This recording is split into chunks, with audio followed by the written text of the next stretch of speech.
दोस्तों, आपको क्या लगता है कि अगर आप बहुत खर्चा कर रहे हो, महंगे महंगे कपड़े पहन रहे हो, बड़े आलीशान घर में रह रहे हो, तब भी आपकी वेल्थ कम होने की बजाय बढ़ती चली जा रही है? वेल, अगर आपको लगता है कि ये पॉसिबल नहीं है तो मैं आपको बोलूंगा कि ये बिल्कुल पॉसिबल है। आज से 5000 साल पहले बेबीलोन शहर में अरकत नाम का एक आदमी रहता था। वो खूब खर्चा करता था, बड़े आलीशान महल में रहता था, अच्छे अच्छे कपड़े पहनता था और अपना बहुत सारा पैसा वो दान में दिया करता था। फिर भी उसकी वेल्थ कम होने की बजाय बढ़ती चली जा रही थी। और वहीं दूसरी तरफ बेबीलोन शहर में अरकत के दो दोस्त रहते थे जिनका नाम था बंसीर और कोबी, जो काफी गरीब थे। बंसीर घोड़ों के रथ बनाने का काम करता था। एक दिन वो काफी उदास घर पर बैठा हुआ था। उसे पता था कि अगर वो काम नहीं करेगा तो उसके खाने के भी लाले पड़ जाएंगे। फिर भी वो गहरी सोच में था। तभी कोबी, जो कि एक म्यूजिशियन था, वो बंसीर के पास आता है और उससे बोलता है, क्या हुआ बंसीर भाई, आज लगता है तुम पर देवता बड़े मेहरबान है। तुम्हारे पास लगता है खूब सिक्के हैं, तभी तुम काम वाम छोड़कर आराम कर रहे हो। इस पर बंसीर बोलता है कि अगर मेरे पास 2 सिक्के भी होते तो मेरी सबसे बड़ी दौलत होती, जिसे मैं किसी को नहीं देता। मेरे पास तो अभी फूटी कौड़ी भी नहीं है। फिर इस पर कोबी हंसते हुए बोलता है कि देवता, अगर तुम्हारे पास पैसे नहीं है तो कोई काम वाम क्यों नहीं करते, ऐसे ऊंट की तरह बैठे क्यों हो?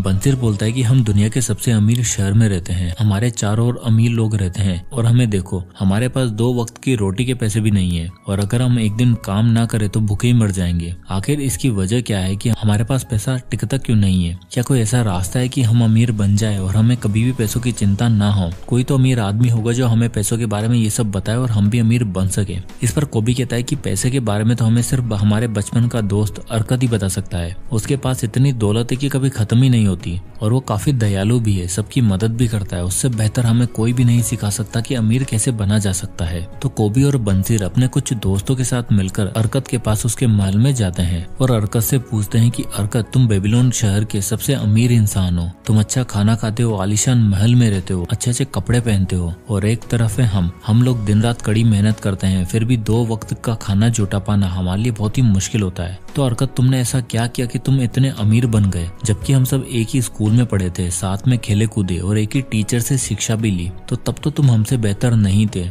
तो क्या सिर्फ अच्छी किस्मत की वजह से तुम इतने अमीर बन गए और हमारी किस्मत अच्छी नहीं थी इसलिए हम गरीब रह गए क्या? इस पर अरकत कहता है कि देखो, किस्मत किसी का भी भला नहीं करती। किस्मत से हो सकता है कि तुम्हें एकदम से बहुत सारा पैसा मिल जाए, बट अगर तुम पैसों के नियमों को नहीं जानोगे तो ये सारा पैसा कुछ ही दिन में गायब हो जाएगा। तो किस्मत से कुछ नहीं होता, तुम्हें पैसों के नियमों को जानना जरूरी है, जो मुझे आज से कुछ सालों पहले अल्गमिश नाम के एक आदमी ने बताए थे। क्या तुम उन नियमों को जानना चाहते हो? तो इस पर अरकत के दोस्तों ने कहा कि हाँ, हमें भी पैसों के नियमों को बताओ जिससे हमारी भी गरीबी दूर हो सके। तो अरकत उन्हें पैसों के 6 नियमों के बारे में बताता है। और दोस्तों, 4th और 6th रूल तो मेरा फेवरेट है, उसे तो आप बिल्कुल मिस मत करना। तो चलिए, रूल नंबर 1, अपने पर्स को मोटा करना शुरू करो। अरकत अपने दोस्तों को बोलता है कि तुम जितना भी कमाते हो, सबसे पहले तुम्हें अपनी कमाई का एक हिस्सा अपने लिए रखना है। उस पर अरकत के दोस्त बोले कि एक हिस्सा क्या, पूरी कमाई ही हमारी होती है? इस पर अरकत बोला कि क्या तुम दर्जी को कपड़े सिलने के लिए पैसे नहीं देते हो क्या? सब्जी वाले को सब्जी के लिए पैसे नहीं देते क्या? मोची को जूते बनाने के लिए पैसे नहीं देते क्या? तो उस पर अरकत के दोस्त बोले हाँ। तो अरकत बोला, फिर तुम खुद के लिए नहीं, उन लोगों के लिए काम कर रहे हो। तुम दुनिया में सबको पैसे देते हो सिवाय खुद के,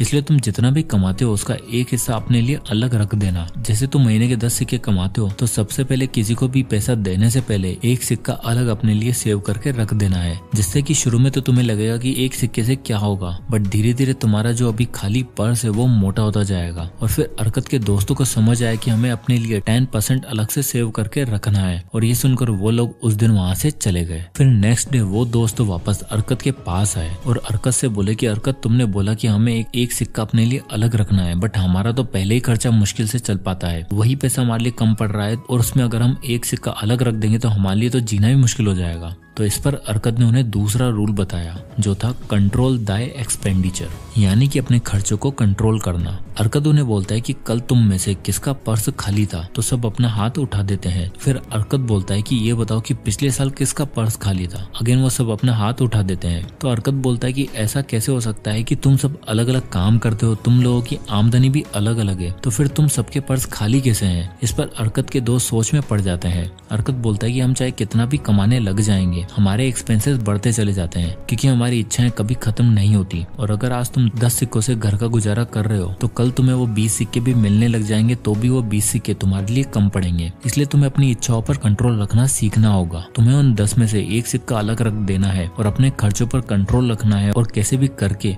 बाकी के 9 सिक्कों से अपना गुजारा करना है। और इस बार एक अलग चीज ये होगी कि तुम सारे 9 सिक्के तो खर्च कर दोगे, बट इस बार तुम्हारे पास एक सिक्का सेव हो जाएगा। और ये सुनकर अर्कत के दोस्त चले जाते हैं और तीसरे दिन उसके पास आते हैं तो अर्कत उन्हें पैसे का 3rd रूल बताता है, जो है मेक दाय गोल्ड मल्टीप्लाई, यानी कि अपने पैसों को मल्टीप्लाई करना। अर्कत अपने दोस्तों को बोलता है कि जब आप अपनी आमदनी का 10वां हिस्सा बचाने लग जाओगे और अपने खर्चों को कंट्रोल करना सीख जाओगे, तब आप देखोगे कि आपका बटुआ मोटा होने लगा है। तब आपको ये सोचना है कि अब आपको कैसे अपने पैसों से मेहनत करवानी है, यानी कि उन्हें कैसे काम पर लगाया जाए ताकि पैसे से पैसा बनाया जा सके। अर्कत ने जब अपना पैसा बचाना सीखा था तो उसने अपने पैसों को एक ढाल बनाने वाले को दे दिया था, जो बदले में उसे हर महीने ब्याज देता था। तो अर्कत का पैसा दिन ब दिन बढ़ता जा रहा था। अर्कत बोलता है कि आपकी वेल्थ आपके पर्स में पड़े रहने से नहीं बढ़ती है, आपकी असली वेल्थ तो इन्वेस्टिंग से बढ़ती है। जब आप अपने पैसों को काम पर लगाते हो, हर इंसान यही चाहता है कि वह अपने पैसों को काम पर लगाए, जिससे कि वह काम नहीं कर रहा हो, आराम कर रहा हो, तब भी उसका पैसा बढ़ता रहे। तो चौथे दिन अर्कत अपने दोस्तों को पैसों का 4th रूल बताता है, जो है प्रोटेक्ट योर मनी। अर्कत बोलता है कि हमें पैसे से पैसा कमाना है तो उसे इन्वेस्ट करना पड़ेगा, बट पैसा उधार देने से पहले हमें ये ध्यान रखना है कि सामने वाला वो पैसों को चुका भी पाएगा या फिर नहीं। अर्कत बोलता है कि मेरा पहला इन्वेस्टमेंट बहुत ही खराब था और उसमें मेरी पूरी 1 साल की सेविंग बर्बाद हो गई थी। हुआ यूं था कि अर्कत ने जो 1 साल में अपना पैसा सेव किया था उसे एक अजमल नाम के एक आदमी को दे दिया था, जो कि ईंट बनाने का काम करता था। उसने मुझसे बोला कि तुम मुझे पैसे दे दो, मैं दूसरे देश में जाता रहता हूँ, वहाँ से तुम्हें मैं सस्ते दामों में ज्वेलरी लाकर दे दूंगा, तो फिर तुम उन्हें महंगे में यहाँ पर बेच देना और प्रॉफिट कमा लेना। और मुझे उस वक्त ये आइडिया पसंद आया, बट मैंने इतना नहीं सोचा कि एक ईंट बनाने वाला ज्वेलरी के बारे में क्या ही जानता होगा। और उसे बाहर के लोगों ने ज्वेलरी की जगह कांच के टुकड़े पकड़ा दिए, तो और वो मेरा सारा पैसा बर्बाद हो गया। तब मुझे ये पता चला कि अपने पैसों को प्रोटेक्ट करना आना चाहिए। हमें वही पैसा इन्वेस्ट करना चाहिए जहाँ हमें उसकी नॉलेज हो, या फिर हमें उन्हें ही अपने पैसों को देना चाहिए जो उस फील्ड में एक्सपर्ट हो, नहीं तो हमारा सारा कमाया हुआ पैसा एक झटके में बर्बाद हो सकता है। तो फिर 5वें दिन अर्कत अपने दोस्तों को 5th रूल बताता है, जो कि है इंश्योर ए फ्यूचर इनकम, यानी कि अपने फ्यूचर को सिक्योर करने के लिए पैसा जमा करना। हर इंसान जवानी से बुढ़ापे की तरफ जाता है और आज वो जितना काम कर रहा है बुढ़ापे में वो इतना काम नहीं कर पाएगा, तो उसे रिटायरमेंट के लिए या अपने बच्चों के लिए पैसा जमा और इन्वेस्ट करना आना चाहिए ताकि उनका और उनके बच्चों का फ्यूचर सिक्योर हो सके। अब दोस्तों, पुराने जमाने में लोग सोने के सिक्कों को जमीन में गाड़ कर रख देते थे, जिससे कि फ्यूचर में जब जरूरत पड़े तो वो उन सोने के सिक्कों को निकाल कर काम में ले सके। बट आज के टाइम पर अगर आप अपने घर में पैसे छुपा कर रख देते हो तो इन्फ्लेशन की वजह से उसकी कीमत और कम हो जाएगी और आप उन्हें री इन्वेस्ट करने की अपॉर्चुनिटी भी खो दोगे। तो आज के टाइम पर हमारे पास बहुत सारे ऑप्शन है जिससे हम पैसों का इन्वेस्ट कर सकते हैं, जैसे कि आप किसी भी स्टॉक्स में पैसे इन्वेस्ट कर सकते हो, गोल्ड खरीद सकते हो, या फिर आपके पास ना तो इतनी एक्सपर्टीज है कि कौन सा स्टॉक्स पिक करें या फिर उसके रिसर्च के लिए टाइम नहीं है, तो आप सीधा म्यूचुअल फंड या फिर इंडेक्स फंड में इन्वेस्ट कर सकते हो, जिससे आपका पैसा कंपाउंड होता रहेगा और आपका भी फ्यूचर सिक्योर रहेगा। अब 6ठे दिन अर्कत अपने दोस्तों को लास्ट और 6th जो सबसे इम्पोर्टेंट रूल है वो बताता है, जो कि increase the ability to earn, यानी कि अपनी इनकम को इंक्रीज करना। अर्कत अपने दोस्तों से बोलता है कि कुछ समय पहले मेरे पास एक आदमी पैसे उधार मांगने आया था, तो मैंने उससे पूछा कि तुम्हें पैसा क्यों चाहिए, तो उसने बोला कि मेरी सैलरी काफी कम है और मैं मुश्किल से उससे अपना घर चला पाता हूँ, मैं अपनी बेसिक नीड्स भी पूरी नहीं कर पा रहा। तो अर्कत ने बोला कि मैं तो क्या तुम्हें कोई भी पैसा नहीं देगा, क्योंकि तुम उन पैसों को चुकाओगे कैसे, तुम्हें पहले इसके लिए अपनी एबिलिटी को बढ़ाना होगा। और उस पर वह आदमी बोला कि मैंने इसके लिए बहुत कोशिश की और मैंने अपने बॉस से 6 बार रिक्वेस्ट करी कि वो मेरी सैलरी बढ़ा दे, पर मेरे बॉस ने ऐसा नहीं किया। इस पर अर्कत हंसते हुए बोला कि जब तक तुम अपनी स्किल्स को नहीं बढ़ाओगे तो तुम्हारी जितनी क्षमता है लोग तुम्हें उतना पैसा देंगे। अगर तुम चाहते हो कि तुम्हारा बॉस खुद आकर तुम्हारी सैलरी बढ़ाए तो तुम्हें कुछ ऐसा करना होगा, अपने बॉस के लिए कुछ ऐसी वैल्यू ऐड करनी होगी जिससे कि तुम्हारे बॉस का फायदा हो, और तब वो तुम्हारी वैल्यू को समझेगा और अपने आप तुम्हारी सैलरी को बढ़ा देगा। तो दोस्तों, सबसे पहले हमें खुद पर इन्वेस्ट करना है, खुद की स्किल्स और एबिलिटी को बढ़ाना है, जिससे कि लोग खुद आकर आपको पैसे दें।